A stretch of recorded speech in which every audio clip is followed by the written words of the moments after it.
invent the pop-up ad, so don't hate on me.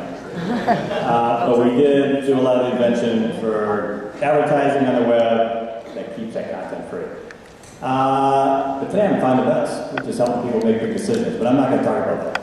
I'm going to talk about, I'm going to make some predictions, or talk really more about trends, important trends. Now, talking about the future is dangerous.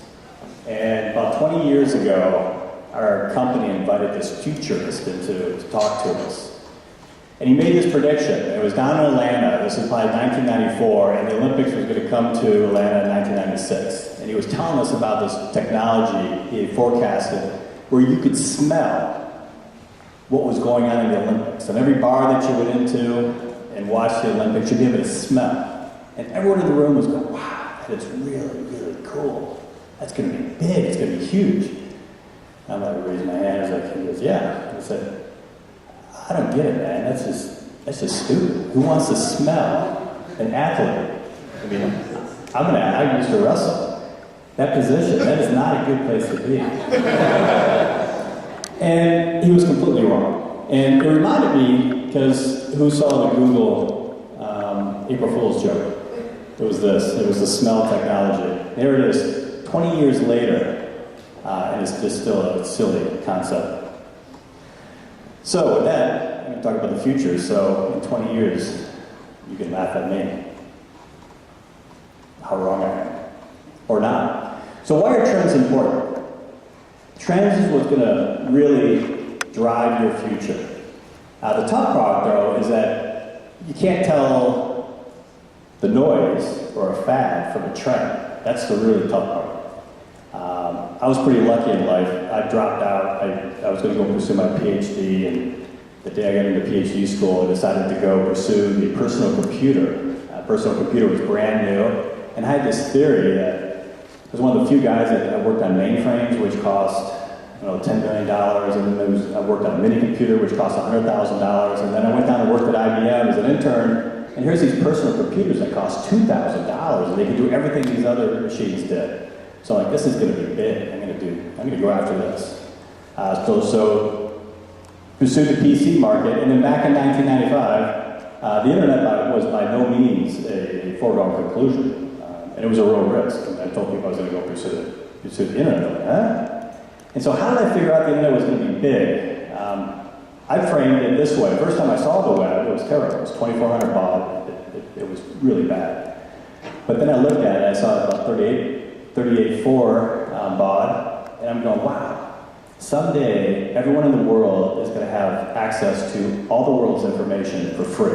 That's a big concept. There's no way that's going to fail. So big trends, if you look back over the past 100 years, newspapers were the richest companies in the world. The newspapers have been decimated by the internet just because of these big, massive megatrends that have been going on. Who here subscribes to a newspaper? Really? I'm just online. Who gets a paper? Bunch of Bartman haters. All right. So very, very few. And the internet, it's stripped away things like classified ads, the most profitable parts, because classified ads are perfectly done on the internet. So big trends cause what I call disjoints. And disjoints creates huge opportunities. So what are some of the disjoints that you're going to be facing over the next years? So back when I was in school, back in the 80s, artificial intelligence. Artificial intelligence is like global warming. They stopped calling it artificial intelligence because it never came true, and nobody actually wanted to go into artificial intelligence. So they came up with a whole bunch of different words to describe it now in computer science. But the problem was, back when they were talking about it and teaching courses on it, the computer was about the equivalent of a worm. But because of Moore's Law, and this is probably the biggest trend that's driving the technology world today, is that every 2 years, CPUs double in power. And so this is a great chart to figure out when is artificial intelligence actually going to happen. It's not going to be over the next 10 years. But after that, right about 2020 to 2030, computers are going to actually start thinking. And that's going to just have a big impact on your life. And computers are free. So back when I started, having a computer was a was an incredible luxury. You had to work for the government. Now it's a God-given right. Some of the other trends that's driving technology, and the reason technology is so important, if you think about business, most of you are going into business. Business is really simple. A business, really only reason for existing is to solve problems. And if you can solve a problem better than anybody else, you're going to be a successful business and hang around. If you solve a really big problem, you're going to create a massive business. Because when you solve big problems, you create value. At the end of the day, when you create value, that's what it's all about. So the best way to create a better product than anyone else is through technology. So I happen to be in the technology industry, but really all companies, all industries are technology companies, evolving, some more so than other extent. If you take a look at why is Walmart better than every other company? Because of the technology. You look at Bank of America, it's a technology company. They probably have more people, more computer scientists than they have MBAs. So pretty much everything, when you take a look at these growth curves and these cost curves, and these are a couple cost curves where you have storage basically becoming free. I tell everyone at work, storage is free. Storage used to be very, very expensive. The thing that you pay, $1, $10 for that keychain used to cost $10 million 30 years ago. It's just an astounding that you could have that big of a leverage of the technology. So you got to look for these big trends and how they're going to influence things. If you take a look at the backbone of bandwidth, back when we launched DoubleClick, bandwidth was one of our most expensive things. There was a lot of things that we couldn't do because the bandwidth was expensive, and so was disk space. It was relatively cheap, but it was extremely expensive today. So you hear about big data today, and why big data is so important is because back in those days, it wasn't that long ago, it was more expensive. The value that you could derive out of the data wasn't greater than the disk space. But today, any value that you drive out of data is greater than the cost of a disk. Bandwidth, very, very cheap, approaching zero. I actually grew up, anyone ever heard of a baud? I used to have a teletype thing on a 300 baud modem. 300, that's painful. You probably have 30 meg going into your apartment. So what does this mean? So everything's approaching free. CPUs are free, disk is free, storage is free, bandwidth is free, and infinite. So what's going to happen? So one of the big trends that happened is that this is Rodney King, which none of you guys remember, but this was like one of the first videotapes of a crime, and it really changed the world. And we just witnessed it with the Boston, right? So all these cameras that are taking pictures of everything. So and the bombing that happened in the London subway. So getting away with crime is going to be virtually impossible. Now you can't stop crime, but getting away with crime is going to be virtually impossible. Everywhere you go, there's cameras. Everyone who doesn't have that video camera on them right now. So you're going to really see a shifting. There's going to be virtually very little crime that people get away with, but it's also going to shift the entire news focus. So you are all news people, right? So you take a look at what happened in the Boston bombing. All the up-to-date news was happening from individuals. When we had the big T fires over here, I couldn't get anything on the news, right? We don't have any local news stations anymore. All the news was coming from individuals. So that's going to be a big, big trend going forward. I don't know if any of you saw this. This was a 60 Minutes show the other day. I was not familiar with this. Anyone know about this NSA data center they're building out in Utah? Have you heard about this? It's a massive NSA, right? So NSA tracks all communications. And it was pretty much behind the curve 10, 15 years ago. They're going to be ahead of the curve here. They're going to have 5 zettabytes of storage. I don't even know what that means. But 5 zettabytes is effectively, you can record everything. Digital, video, sound, everything that goes on today and store it. It's kind of a scary thought. So the only comfort I take, from a privacy perspective, is very, very scary. The reality is that no one's actually sitting there watching what you're doing, right? It would take 7 billion people to staying up 24 hours a day to watch everything you do. That's not happening. But the fact is that when people want to know what did you do, they'll have perfect information on what you did. Whether that's good or bad, I don't know. So when you take a look at the amount of information that's being created, every year, the amount of information that's created on the web is basically equivalent to all information created since the beginning of humankind to the year 2000. So think about that. So it's not just humans creating information. Sure, you're taking pictures and you're sharing it, and you're putting papers online, and you're sending email and tweets and all that. But machines are generating tons of information. I mean, find the best. We take data and we turn it into information. We can take disparate pieces of data and tell a story out of it. And there was a company called Narrative Science that does exactly that. They write baseball, what happened in a baseball game or a sporting event better than a news journalist can. So you have all these things creating information, and information creation used to be expensive. Journalists were expensive people. Sending out a news crew, that was an expensive thing. Now it's free to take a video. You're all free, right? Wikipedia was built free, which is one of the largest sources of information. The biggest problem we have now is with reputation. So you think about what did Google do better than all the other search engines, and they weren't the first search engine, they were the last search engine, actually. What they did is they figured out reputation, and that actually is what PageRank came from, after Larry Page, who went to the University of Michigan. Same as I did, go blue. So what Page figured out, so if you're familiar with football, like the BCS system, where not all teams play each other in college football, right? They'd be impossible. What you do is, when a football team plays other teams, they accumulate points, right? So you get a pretty good relative comparison of how good a team is by if they play a team that loses a lot of games, they don't accrue very many points. So what they figured out is the New York Times, that's an important source. They figured out sort of the top, who are the most important people. And if the New York Times points to you, or Wall Street Journal, you're probably important. If Google points to you, you're important. So if a lot of important people point to you, you must be important. If a lot of unimportant people point from you from obscure places in the world, you're probably a spammer.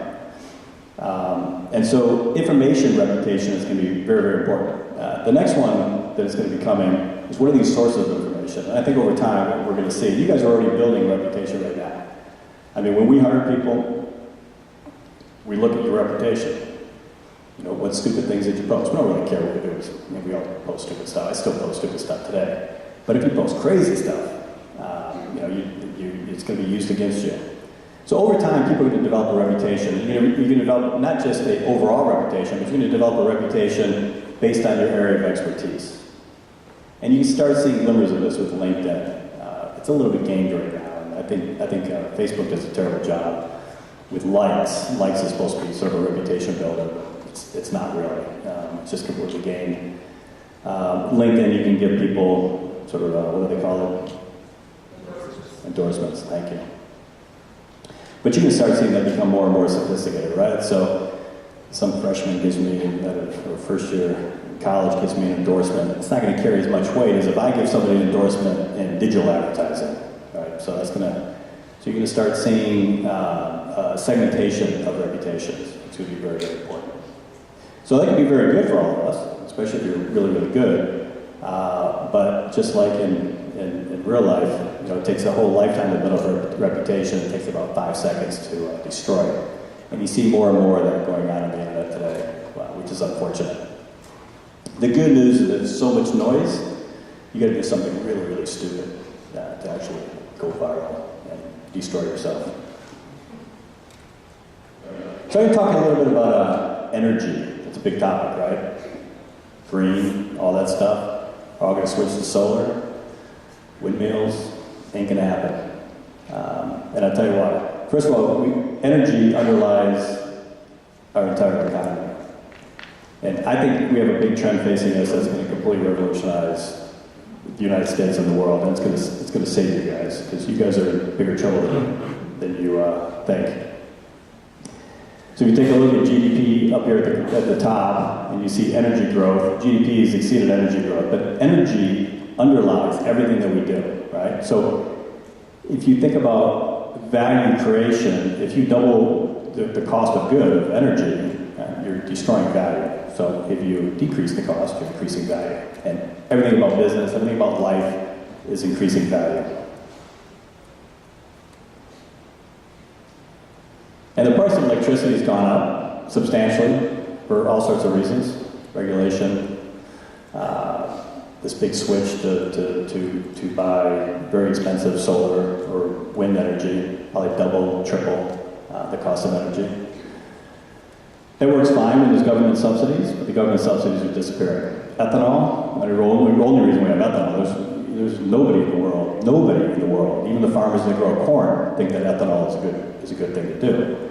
But none of it goes away. What's that? In Brazil, they produce ethanol from sugarcane. It's more efficient than a completely inefficient process. Yes. So it sucks slightly less than the corn ethanol. But the reason it doesn't go away is because farmers make money. There's a business behind it. So that's the reason it works. I think it's all painted up as being environmentally friendly. But what we found is that this thing, and it's got a terrible word called fracking, has caused natural gas. It turns out we have more natural gas in the United States than potentially anywhere in the world. We may be the most energy-rich country on the planet. And people say, well, it doesn't matter because there's only like 300 years of known reserves of natural gas. Well, back in the 20s, they only had 20 years of known reserves. The concept of a known reserve is meaningless. You stop looking for natural gas when you have 300 years of known reserves. I mean, why look? Let people worry about it 300 years from now. There's a ton of natural gas, and it's extremely cheap. So think about a world where we're no longer dependent on foreign oil, where the price of natural gas and the price of electricity, the price of energy is 1/5 of what it used to be. It's plentiful, and it burns about half as efficient or twice as efficient as oil or coal. So natural gas is going to be your future. Solar is not. Solar is fine. There's always a solar industry that existed, and there was a wind industry that existed, but it's not going to be the big industries. Anyone here from Bren School? Sorry, man. I'm very unpopular in the Bren School, but I try to speak what I believe. This is a big trend. So for the first time, something happened last year in the election.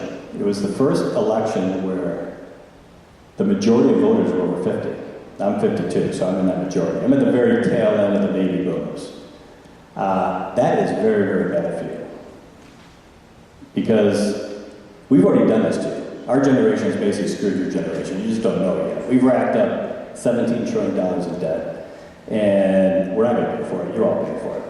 So what's happening is that most of this debt that is going on right now is from entitlements. It's from Medicare, it's from Social Security. It's going to old people, eventually people like me. And if you take a look at this trend, and this trend is actually going to be far worse because we're expanding how long you live, extending how long a person lives. What is it, about a year, a decade? Maybe more, 2-3 years, a decade? So people who, Social Security, the age 65 was picked for a reason. That's how long people live. They died. So the goal was not to pay people a long time to not work. But what's happening now is people live far past 65, right? The average age, median age for men is at 78, women is pushing 80. So people are living far longer. So when you have government employees retiring at 50, they're actually going to be accumulating more money longer not working than they would actually generate working. The math is real simple, it doesn't work. And so what you're getting here is we've got this massive trend. Think of this as sort of a rat going through a boa constrictor. And it's trying to, you guys are trying to consume it. But the good news is we'll largely be gone by 2060. So the next 47 years are going to be very, very painful for you all.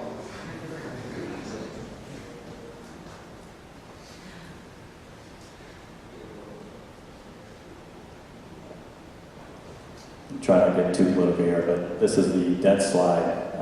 If you take a look at sort of GDP to debt ratio across different countries, we all think we're good. We all think America is in a good place. We're not in a good place. You hear about Greece, that can't happen to us. Greece was where we were, a few years ago.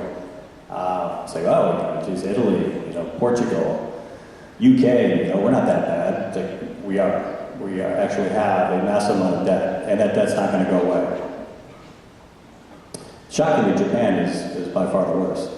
So Japan's got a double whammy going after it. Japan is old, far older than we are, and they have a massive amount of debt, and they're not having any children. So the birth rate in America right now, probably one of the biggest trends affecting the United States right now is that the birth rate is basically even, flat to negative. And you may think that's a good thing, right? You may think, fewer resources can be good for the environment. A declining birth rate is one of the most painful things that a society can go through. If you look at geopolitically, it's going to be some of the biggest trends that are happening. You're going to see, for example, China. China has a big problem. They need natural resources. Russia has a big problem. They have declining. They have terrible birth. They have a whole population that's declining, and they have natural resources. China has, through birth selection, has 20 million excess men, but homosexuality is illegal. So what's going to happen? This creates a sort of a perfect storm.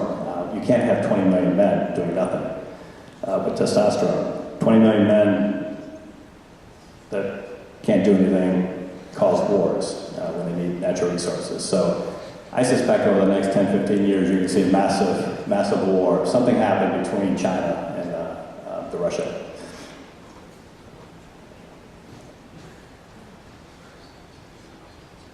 Just to brighten the day.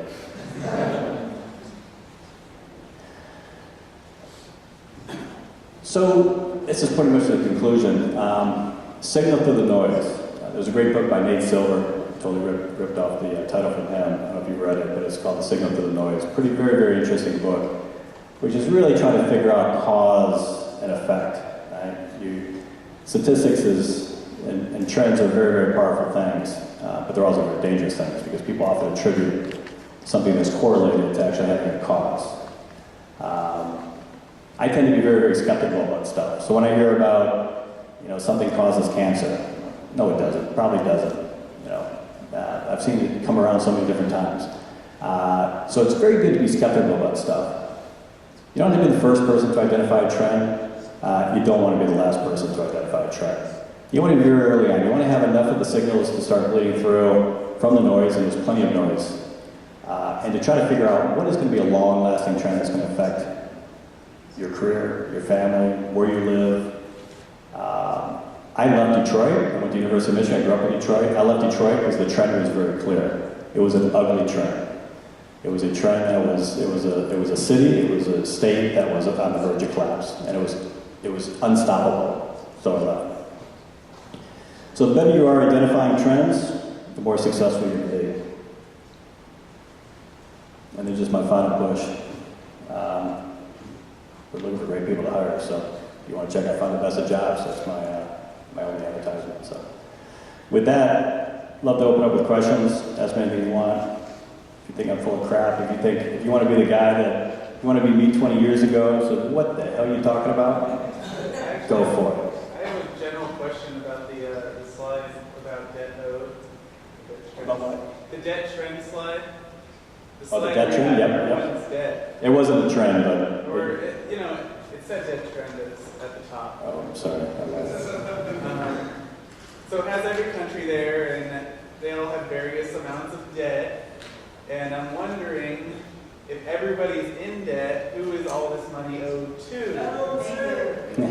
I mean, most of our debt is the Federal Reserve, which is kind of shocking. It's intra-government debt. So basically what happens, and we're seeing it now, the G20 got together, and they basically said, okay, look, everyone start printing money. Print it real replicable presses, but don't talk about it, okay? So we'll give it names like qualitative easing and things like that. So there's ways of getting out of debt, and that's what we're going through right now. So what happens when you do this is basically your wages will not increase. So wages haven't actually increased all that much. People make about as much as I would have made. got it done to start about 30 years ago.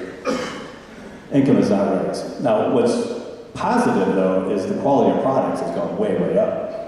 I grew up on a black and white TV. It was painful. Got a 100-inch HD TV now. That's great.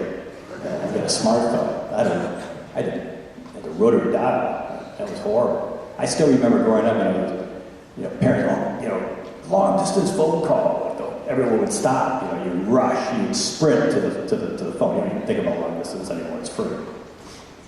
What else? Yes. Can you talk about Find This?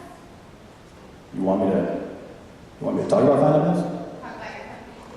You do, really? Yeah, I like it. No one wants to hear someone talking about their company at a future summit, do you? Looking for a job. You're looking for a job? Well, check out the website. I mean, look, we're tapping into what I think is a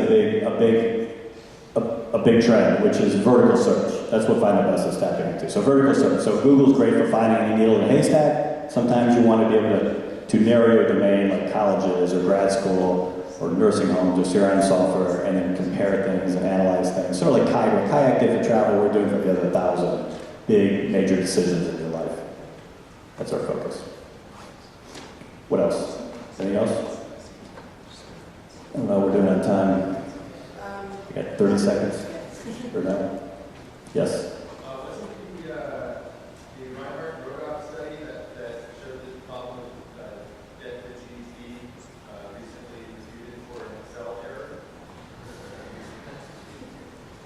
Did you not hear about that? I did hear about it, and I can't speak definitively about it. I mean, what I heard is that yes, there was an error, and no, it did not change much in the sort of fundamental conclusion, which is basically when you hit the magic mark of 90% of GDP to debt ratio, is you're having a slowdown and growth. Take a look at it, because they also found that they excluded data from instances where countries did have a larger debt to GDP ratio and were having positive growth.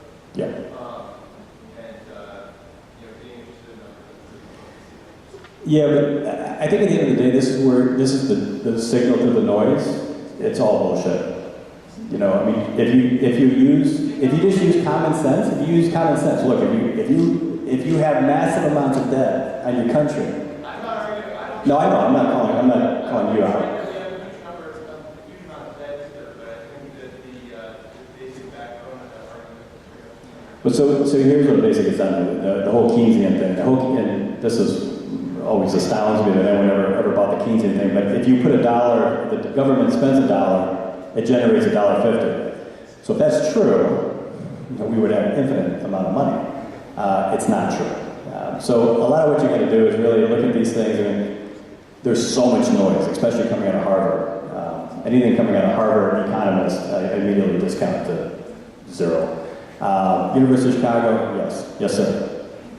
So assessing the issue of our global and just our own government's debt, or our own country's debt, what do you think of Iceland and what they did to overthrow, to stop relying on the Federal Reserve? And they changed their issue of debt over like a period of 3 years. Now they have a very efficient economy that is, they don't ever want to go back to that system.